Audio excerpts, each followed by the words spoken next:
Nandito na tayo sa bahay ko.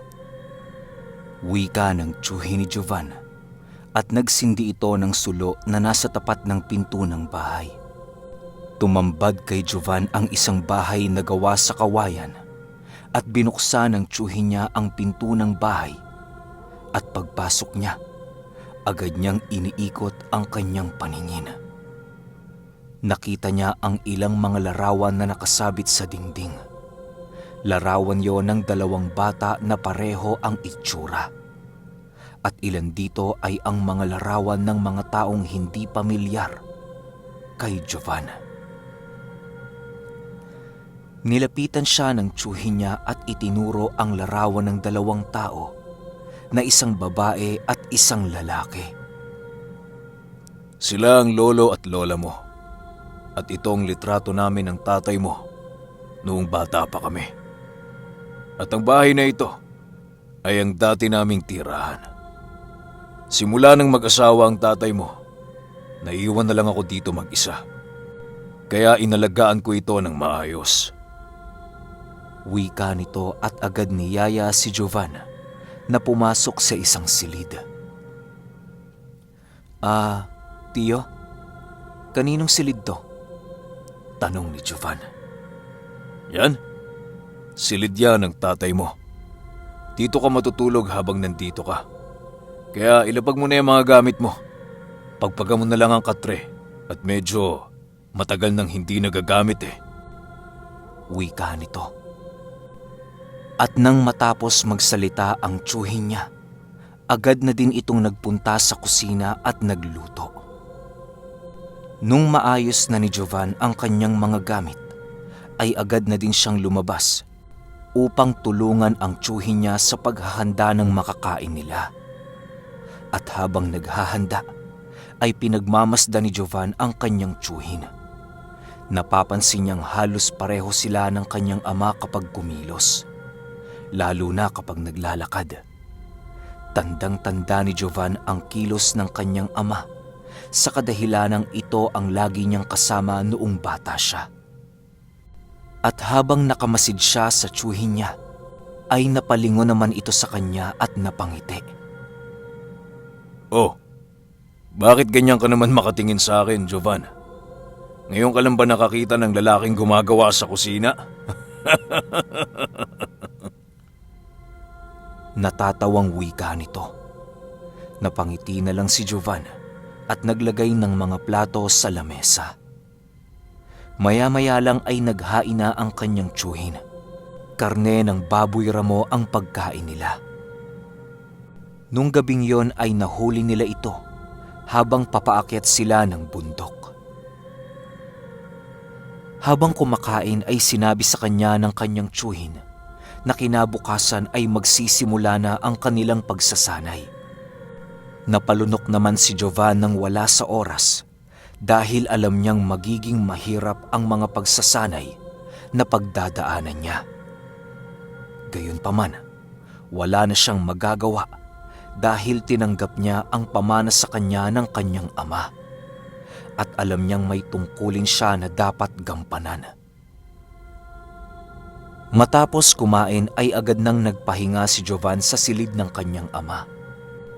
At habang nakatitig sa aandap-andap na ilaw ng gasera, ay unti-unti nang nakatulog si Jovan. Laking gulat niya nang biglang may kumalabog sa tabi niya. At nung napabalikwas siya upang tingnan ito, ang tiyuhin niya pala na si Emong. Oh, halika na't bumangon ka na dyan. Magsisimula na ang pagsasanay mo. Wika nito habang nakangiti. Napansin ni Jovan na nakapag-ahit na din ito ng kanyang balbas.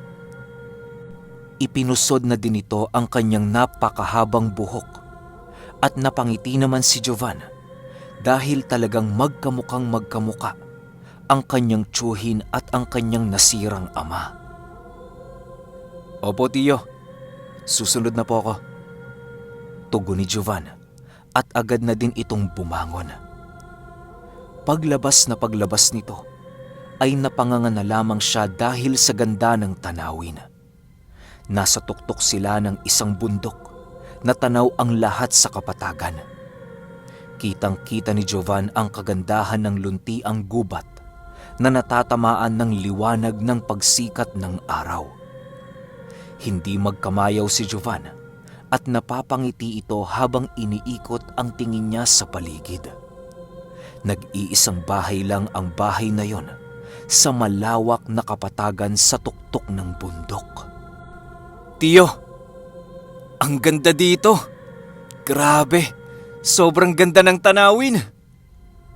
Wika nito, na tila batang noon lang nakakita ng ganoong tanawin. Alam mo bang paborito naming maupo ng tatay mo sa bahaging yon?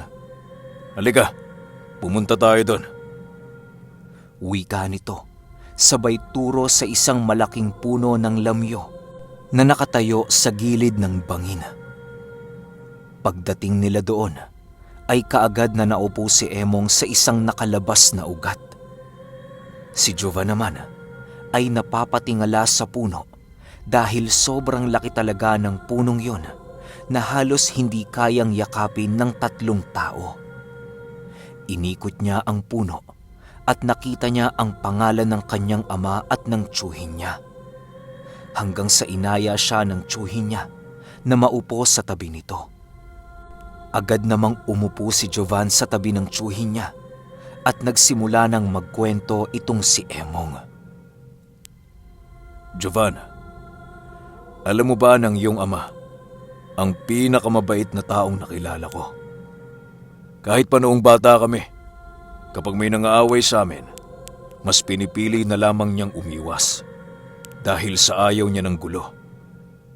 Kabaliktaran naman ako ng iyong ama. Ako kasi yung tipo na hindi pinapalampas yung nangaapi sa amin. At sa sobrang bait ng tatay mo, siya pa ang humihingi ng tawad sa mga nang-aapi sa amin. Ibang klase, di ba?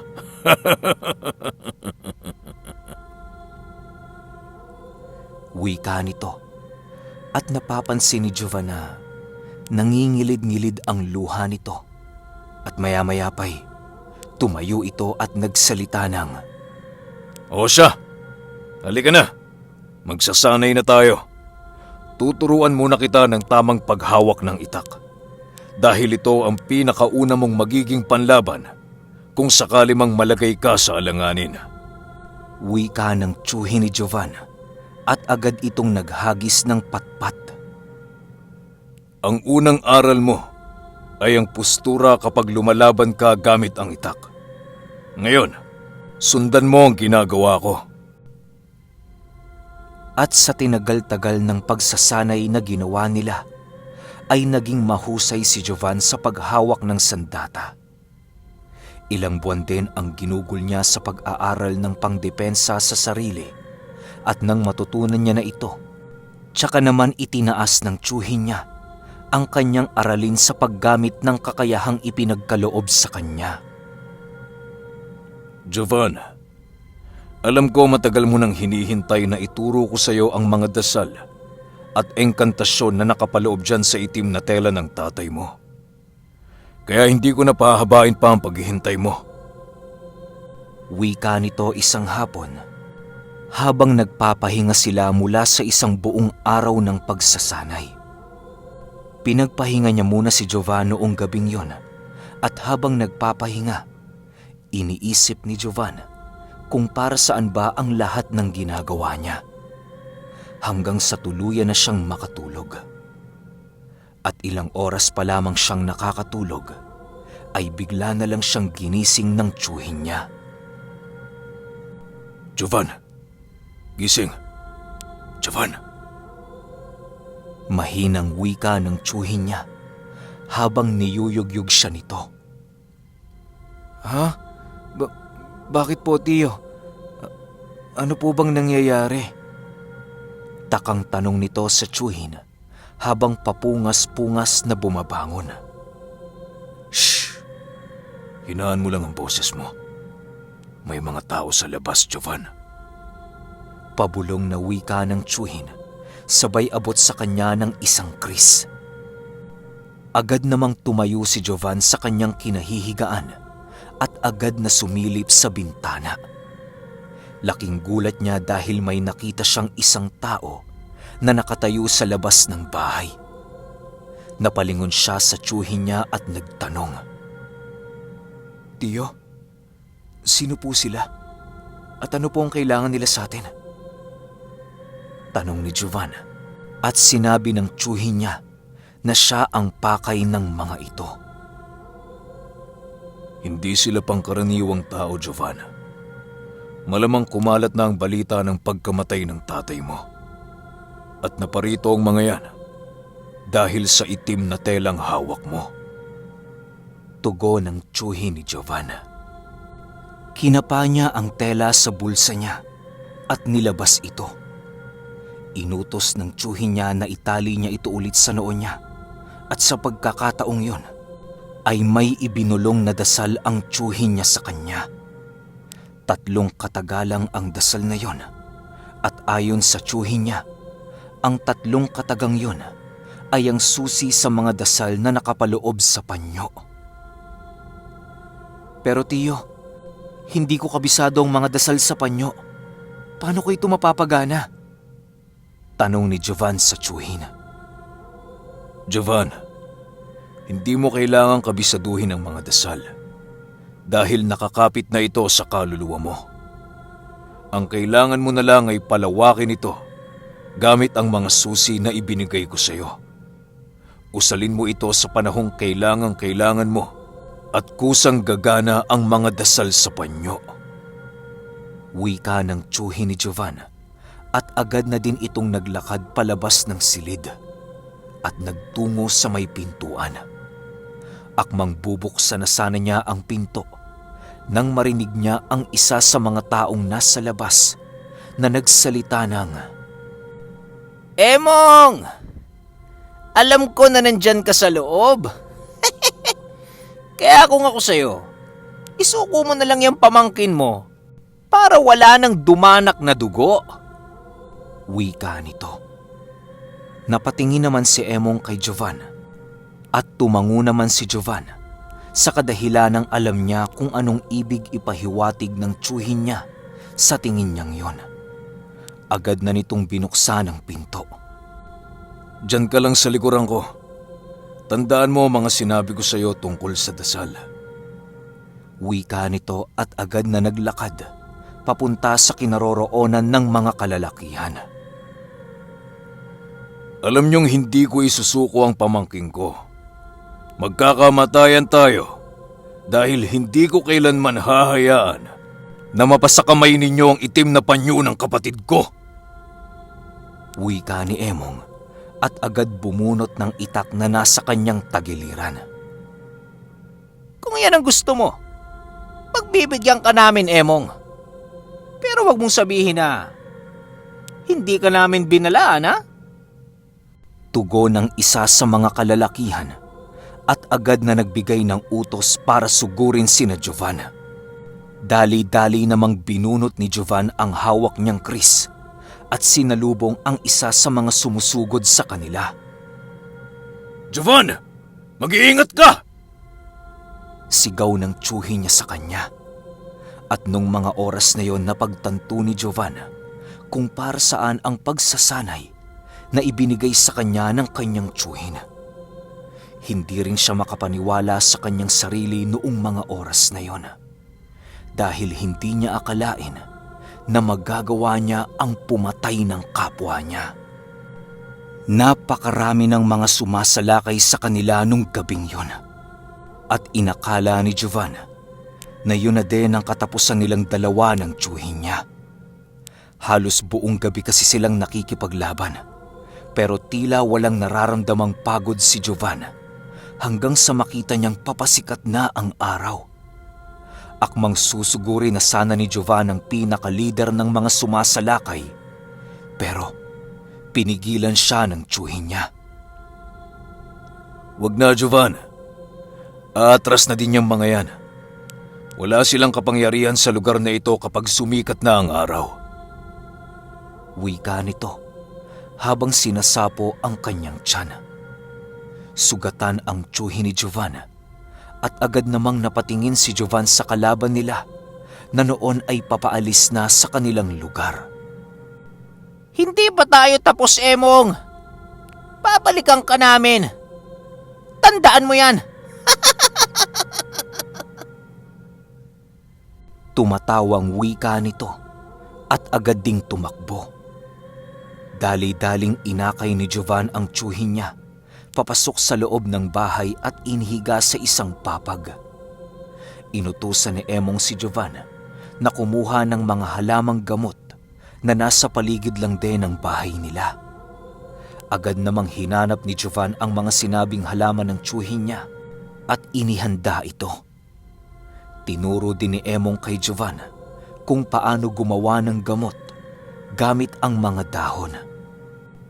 Inilapat niya din ito sa sugat ng tiyuhin niya. Matapos ang paglilinis at paggamot ni Jovan sa sugat ng tiyuhin niya, ay naupo siya sa tabi nito. Iniisip niya pa din ang mga mangyayari. Hindi mawala sa isipan niya ang mga nagawa niya. Pero laking gulat niya nang lumabas siya ng bahay dahil tanging mga marka ng dugo na lang ang naiwan sa lupa. Wala na ang mga katawan ng mga taong napaslang nila noong gabing yon. Dali-dali siyang pumasok para sabihin ito sa tiyuhin niya. Pero nakita niyang tulog na tulog ito dahil sa pagod. At dahil sa sobrang pagod na nararamdaman ni Jovan, ay nahiga ito sa sahig katabi ng tiyuhin niya habang hawak ang kris na ibinigay nito. Maya-maya pa ay naramdaman na ni Jovan na kumilos ang tiyuhin niya. Nang idilat niya ang kanyang mga mata, ay nakita niyang nakatayo na ito at nagpapalit na ng damit. Agad siyang napabalikwas at tumayo upang pigilan sa pagkilos ang tiyuhin niya dahil sariwa pa ang mga sugat na natamo nito. Tiyo Emong, teka lang, sariwa pa yung mga sugat mo. Wika ni Jovan, pero nilingon lang siya ng tiyuhin at ngumiti. Laking gulat ni Jovan nang ipakita sa kanya ng tiyuhin niya ang bendang nakabalot kani-kanina lamang sa tiyan nito. Jovan, nakakalimutan mo yatang aswang ang tiyuhin mo. Wika nito. Nanlaki ang mga mata ni Jovan nang ipakita ng tiyuhin niya ang tiyan nito na kani-kanina lang ay nagdurugo pa. Kinabahan ka ba, Jovan? Ilan lang to sa mga kakayahang taglay ko. Sa paglipas ng panahong kasama mo ko, makikita mo pa ang iba pang pambihirang kakayahan ng ating angkan. Kaya halika na, simulan na natin ang pagsasanay mo sa mga dasal. Dahil wala na tayong panahon. Ang mga taong yung kanina ay isang grupo ng kulto na naghahabol sa mga kapangyarihan ng mga dasal. Lalo na yung mga dasal na nakapaloob sa itim na panyo ng tatay mo. Nakita mo kanina kung ano ang kaya nilang gawin. Kaya huwag kang mag-aatubili na patayin ang mga kagaya nila. Dahil sa huli, kapag pinairal mo ang awa mo, tiyak na malalagay ka sa peligro. Hindi lang ikaw, kundi ang mga taong mahal mo sa buhay. Kaya sinasabi ko sa iyo, Jovan, magpalakas ka. At ako, bilang gabay mo ang siyang tutulong sa iyo. Ipinangako ko sa kapatid ko noon na sa pagdating ng panahon, ituturo ko sa iyo ang lahat ng tungkol sa kapangyarihan ng panyong yan. At sisimulan ko sa pagsasalaysay ng pinagmulan nito. Wika ng tiyuhin ni Jovan. Naupo silang dalawa sa ilalim ng malaking puno ng lamyo sa tapat ng kanilang bahay. At doon isinalaysay ni Emong ang lahat tungkol sa pinagmula ng itim na panyo. Ayon sa tiyuhin ni Jovan, ang panyong yon ay nagmula sa kanilang mga ninuno. Matagal na panahon na ang nakakaraan. At ayon din sa tiyuhin niya, Ang mga dasal na yon ay isinulat ng isa sa mga naging pundasyon ng kanilang angkan. Ipinapasa ito sa bawat henerasyon ng mga babaylan. Malakas na kapangyarihan ang taglay ng panyong yon. Ngunit kaakibat ng kapangyarihang yon ay ang isang madilim na sumpa. Sa bawat henerasyong pagpapasahan ng panyong yon ay magkakaroon ng isang kambal na anak. At ang isa sa kambal na ito ang magtataglay ng kakayahang makagamot. At ang isa naman ang magtataglay ng kakaibang lakas ng isang aswang. At dagdag pa ng tiyuhin niya na ang dalawang kambal ay laging magiging magkatuwang sa lahat ng bagay. Ang isa ay tagagamot at ang isa naman ay tagapagtanggol ng kakambal niyang manggagamot. Bagay na ipinagtataka ni Giovanna sa kadahilanang isinilang siyang walang kakambal. Kaya agad niya itong itinanong sa kanyang tiyuhin. "Di ba, tiyo, ang sabi mo, bawat isilang sa isang henerasyon ay may kakambal? Pero bakit ako? Isinilang akong nag-iisa. Posible po ba yon, tiyo?" Tanong nito na agad namang tinugon ni Emong. Kakaiba ka sa lahat, Jovan. Bagaman mula ka sa lahi ng mga ituman, isinilang kang walang kakambal. Isang bagay na noon ay kinakatakutan ng iyong ama, kung kaya hindi kanya agad iminulat sa mundong ginagalawan niya. Dahil sa pangangambang baka manganib ang buhay mo kapag ipinasa niya sa iyo ang kanyang kakayahan. Wika nito. At ayon din sa tiyuhin niya na ang pagtataglay ng kapangyarihan ng mga dasal na yon ay isa ring malaking pananagutan. Dahil bilang may hawak ng panyo, kailangan mo ring maalagaan ito na hindi mapunta sa masasamang loob. At ang totoong pinagmula ng mga dasal na yon ay mula pa sa isang babaeng babaylan na una nang nangalaga ng mga ito. Isinali niya ito sa isang itim na tela para mas madaling ikubli. Dahil ang mga dasal at mga engkantasyong yon ay nakaukit sa balat ng babaeng babaylan. Hindi tiyak ng tiyuhin ni Giovanna kung sino ang babaeng babaylan na yon. Pero ang alam niya, ito ay isang tagabalanse ng kalikasan. At noong unang kapanahunan ay nagkaroon din ng mga disipulo ang mga unang humawak ng itim na panyo. Pero lahat ng mga naging disipulo ng mga ito ay naligaw ng landas at naghangad lang ng kapangyarihan para sa pangsariling kapakanan. Kung kaya't minabuti na lamang ng unang tagapangalaga nito na itago ito. At ang kanyang mga disipulo ay tumiwalag sa kanya at nagsimulang mag-aklas laban sa kanya. Hanggang sa nagdaan ng mahabang panahon at naipasa na ang panyo sa maraming salin lahi. Ngunit hindi pa din tumigil ang mga nagnanais makamit ang kapangyarihan nito. Patuloy silang magtatangkang kunin ang itim na panyo sa kung sino man ang napasahan nito. Napagtanto ni Giovan na ang mga taong nakaharap nila ay kabilang sa mga taong nagnais na kunin ang itim na panyo na yon. Ngayon po, tiyo, naiintindihan ko na. At ang panyong ito, bukod sa nagtataglay ng kapangyarihan, ito din po ay alaala sa akin ng aking nasirang ama. Kaya ipagtatanggol ko ito, kahit kapalit pa nito ay ang aking buhay. Wika ni Giovanna. At simula nung araw na yon, nagsimulang aralin ni Giovan ang mga dasal na taglay ng panyo.